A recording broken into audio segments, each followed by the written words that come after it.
Hello everyone, welcome back to your online class. This is your political science class for BA second year.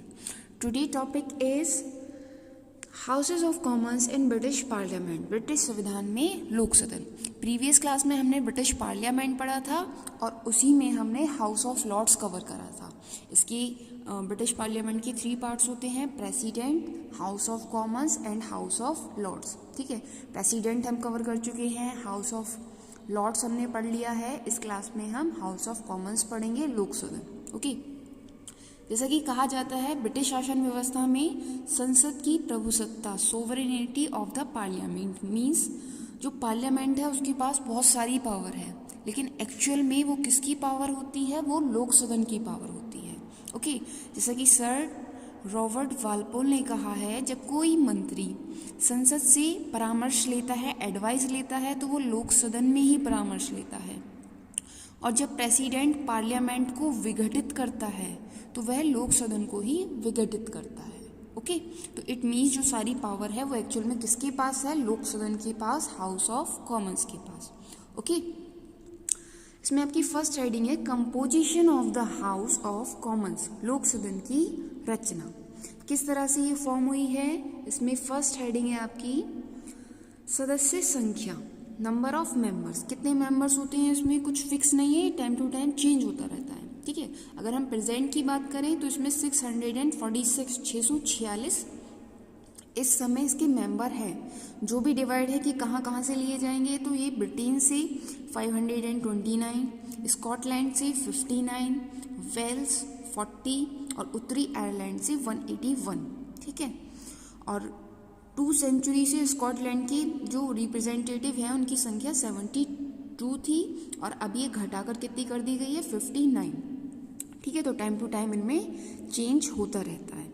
और इसके member appoint कैसे होते हैं? Adult franchise, वयस्क मताधिकार से.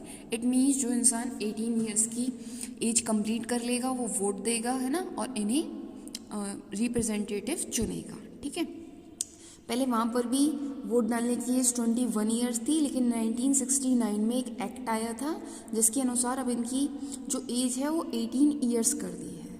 ओके, नेक्स्ट है सदस्यों की योग्यताएं, क्वालिफिकेशन ऑफ मेंबर. अगर कोई लोक सदन का मेंबर बनना चाहता है तो उसके अंदर क्या क्या क्वालिफिकेशन होनी चाहिए? फर्स्ट, वो ग्रेट ब्रिटेन का नागरिक हो, इट मीन्स वो वहाँ का सिटीजन हो. ओके, सेकंड, उसकी मिनिमम एज 21 ईयर्स हो.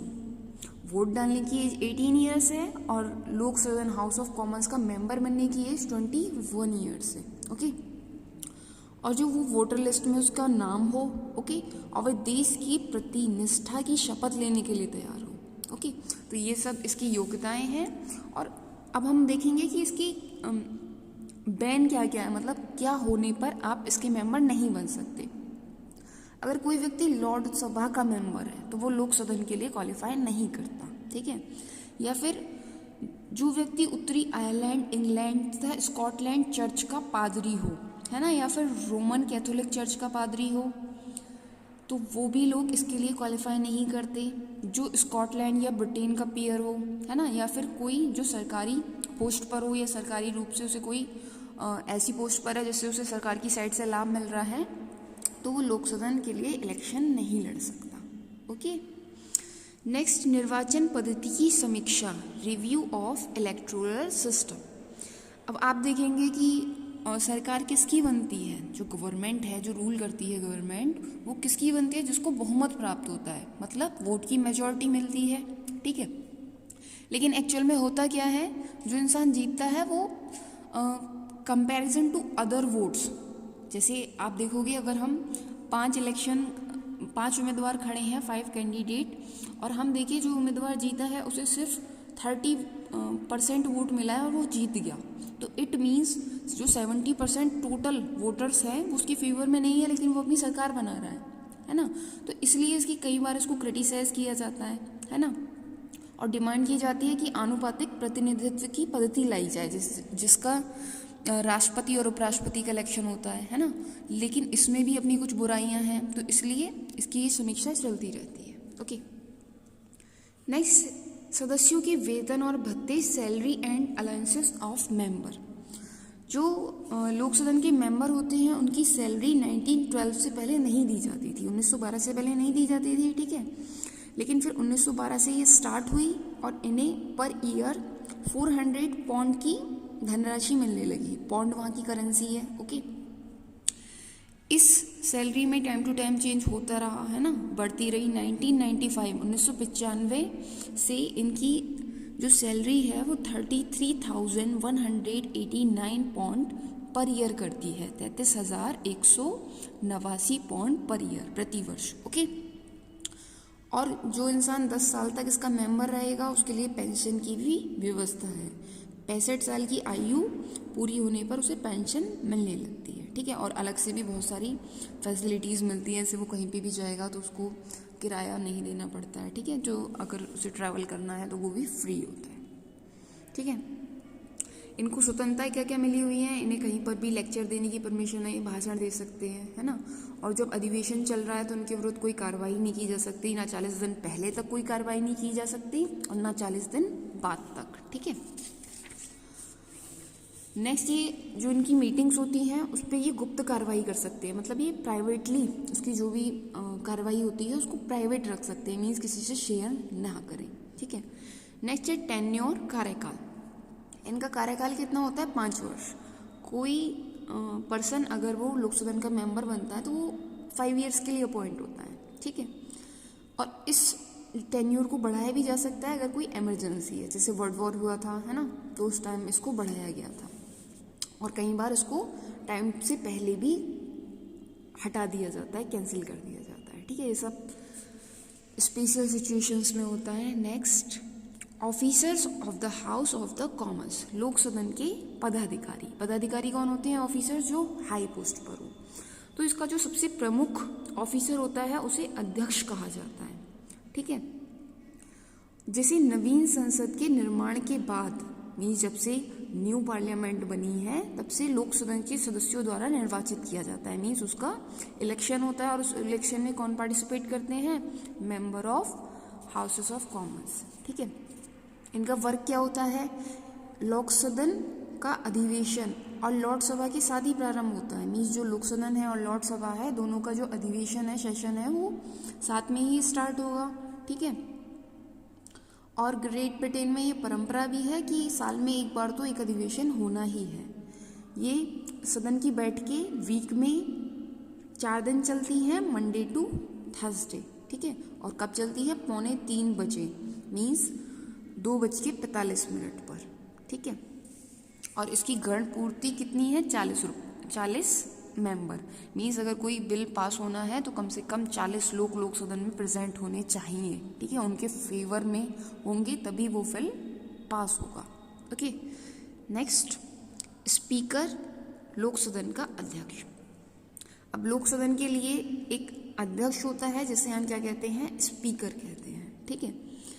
पहले ऐसी कोई पोस्ट नहीं थी लेकिन फिर बाद में ऐसी बन गई है, ठीक है। अब ये कहाँ पर रहते हैं? वेस्टमिनिस्टर भवन में रहते हैं और उनको एनुअली सैलरी मिलती है, ओके।